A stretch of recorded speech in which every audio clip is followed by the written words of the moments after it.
দাফন করা হয়েছে, সেখানে মাটি দিতে গিয়েছিলাম, আর ফুলের মতো তামান্না তাকে খুন করেছে, একটা ফুলের গাছ লাগিয়ে দিয়ে এসেছি।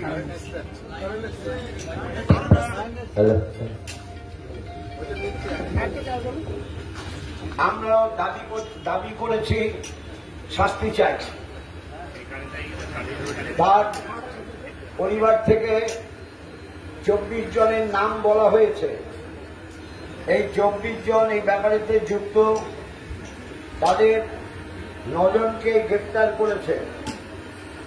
এখনো এই পরিকল্পনার, তামান্নাকে পৃথিবী থেকে সরিয়ে দেওয়ার পরিকল্পনার মূল যারা নাকি আসামি, তাদের সবাইকে এখনো গ্রেপ্তার করা হয়নি।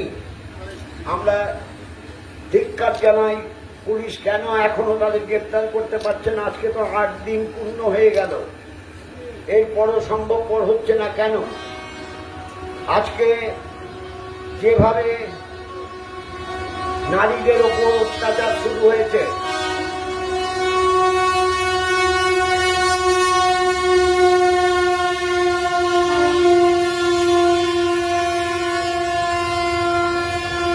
যেভাবে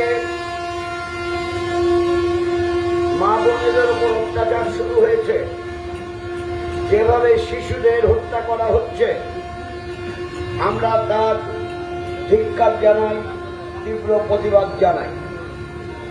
আপনারা এই রেলগেটের সামনে যে অবস্থান করছেন, এই অবস্থানকারীদের আমরা অভিনন্দন জানাই। একই সময়ে আমরা রাজ্য বামফ্রন্টের প্রতিনিধিদের পক্ষ থেকে একটা কথা বলতে পারি, আমাদের রাজ্যে মানুষের অধিকার প্রতিষ্ঠা করার জন্য, আমাদের মানুষের নিরাপত্তা সুরক্ষিত করার জন্য আরো বেশি মানুষ, বেশি যুব, বেশি শ্রমিক, বেশি কৃষক, তাদের সঙ্গে আমাদের সখ্যতা তৈরি করা প্রয়োজন। কারণ এখন যেভাবে চলছে, যেন আমাদের সমাজ বলে কিছু নেই, আমাদের দেশে আইন বলে কিছু নেই, এ কখনো মেনে নেওয়া যায় না। তাই আমি আপনাদের কাছে অনুরোধ করব, তামান্নার সুবিচার চেয়ে, তামান্নার ছবি এখানে রেখেছেন শহীদ আজম, তামান্নার ছবি এখানে রেখেছেন শহীদ আজম ভগৎ সিং এর ছবি এখানে রেখেছেন। তামান্না ছোট হলেও এ কথা অবশ্যই বলবো যে তামান্নাকেও শহীদ করা হয়েছে। ছোট্ট মেয়েটা স্কুলে ভালো রেজাল্ট করত, পড়াশোনায় ভালো ছিল, হেডমাস্টার মশাই তাকে প্রশ্ন করলে সব জবাব দিত, আর সঙ্গে সঙ্গে বলতো, এবার অন্য বন্ধুদের তুমি সব কথার প্রশ্নটা তুলে উত্তর দাও, আমি শুনব। তার মানে এটা পরিষ্কার বোঝা যায় তামান্না মেধাবী ছাত্রী ছিলেন, মেধাবী ছাত্রী ছিল, এ ব্যাপারে কোনো সন্দেহ নেই। এবং তামান্নার স্বপ্ন ছিল ডাক্তার হওয়ার। এ অদ্ভুত, ডাক্তার কি করে হবে? তাকে এই কম বয়সে পৃথিবী থেকে সরিয়ে দেবে যারা, যাদের আমি মানুষ বলতে রাজি না, মানুষের মতো দেখতে যারা হয়, তারা সকলে মানুষ হয় না, তাহলে অমানুষ কাকে বলবো? এরা অমানুষ, এরা দুর্বৃত্ত, এরা সমাজে পোকা, সমাজটাকে পোকা যেরকম আস্তে আস্তে ধ্বংস করেন, কোন একটা জিনিসকে, কোন খাদ্যবস্তুকে, কোন বস্ত্রকে, ঠিক এরা সমাজটাকে ধ্বংস করছে। এদের বিরুদ্ধে ধিক্কার জানানোর ভাষা নেই।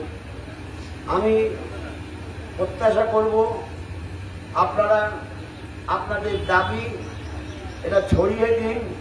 শুধু এখানে রেল গেটের সামনে অবস্থান বিক্ষোভ সেটাই সব নয়, সারা জেলায় ছড়িয়ে দিন, রাজ্যের বহু জায়গায় ছড়িয়ে যাচ্ছে।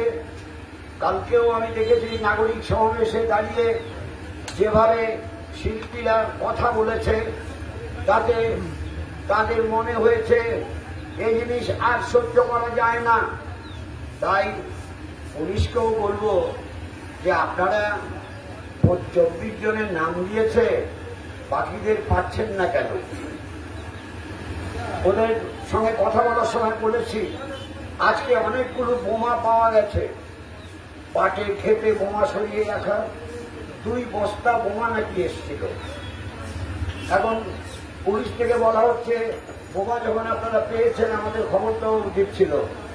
আমি পুলিশকে বলবো এটা আপনারা একটু মন দিয়ে শুনে নিন। ওই বোমা উদ্ধার করার দায়িত্ব তো আপনাদের, আপনারা করছেন না বলেই এলাকার মানুষ তারা এখানে সেখানে উঁকি ঝুঁকি মেরে পাটের ক্ষেত থেকে সেখান থেকে বোমা উদ্ধার করে নিয়ে এসছে, গলিগুপ্তির মধ্য থেকে বোমা উদ্ধার করে নিয়ে এসছে। এই পরেও কি আবার বলতে হবে যে যাদের যা কাজ তারা যদি না করে তাহলে মানুষ বাঁচবে কি করে? তাহলে সমাজে স্বাভাবিক জীবনযাত্রা নির্বাহ কি করে হবে? তাই আপনারা যে অভিনন্দনযোগ্য কাজ করছেন যুবদের নিয়ে আপনাদের অভিনন্দন জানাই। আপনারা এটা ছড়িয়ে দিন প্রত্যাশা করি এবং তামান্নার পরিবারের পাশে আরো বেশি মানুষকে যুক্ত করার জন্য আপনাদের এগিয়ে আসতে হবে প্রত্যাশা করে আমার কথা এখানে শেষ করছি। ইনকলাব জিন্দাবাদ।